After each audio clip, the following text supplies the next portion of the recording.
कथा काकस्य उपायः। कश्चन महावृक्षः आसीत्। तत्र कश्चन काकः पत्न्या सह वसति स्म। तस्य एव वृक्षस्य कोटरे कश्चन कृष्णसर्पः अपि वसति स्म। यदा काकी प्रसूता भवति तदा कृष्णसर्पः तस्याः शावकान् खादति स्म। एतेन काकः काकी च महत् दुःखम् अनुभवतः स्म।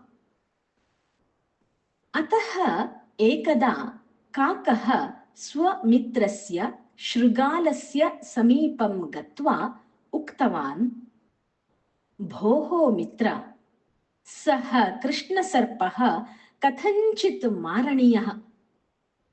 भवान् कमपि उपायं सूचयतु इति। शृगालः एकम् उपायं सूचितवान्। तत् श्रुत्वा काकः बहु सन्तुष्टः। तदनन्तरं काकः उड्डयनं कुर्वन् नगरम् आगतवान्। तत्र महाराजस्य प्रासादस्य सरोवरे अन्तःपुरस्त्रियः जलक्रीडायां मग्नाः आसन्।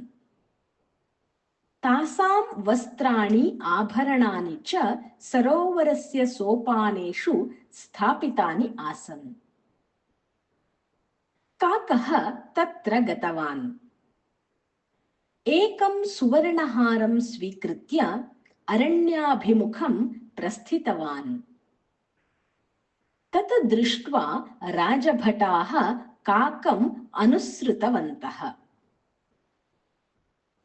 काकः अरण्यम् आगत्य महावृक्षस्य कोटरे तं हारं पातितवान्, स्वयं दूरं गतवान् च।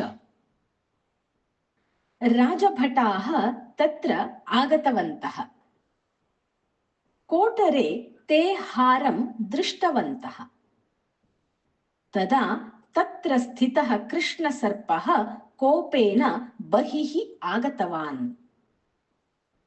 राजभटाः दण्डप्रहारेण तं मारितवन्तः, हारं च नीतवन्तः।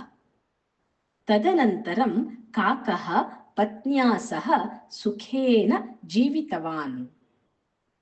धन्यवादः।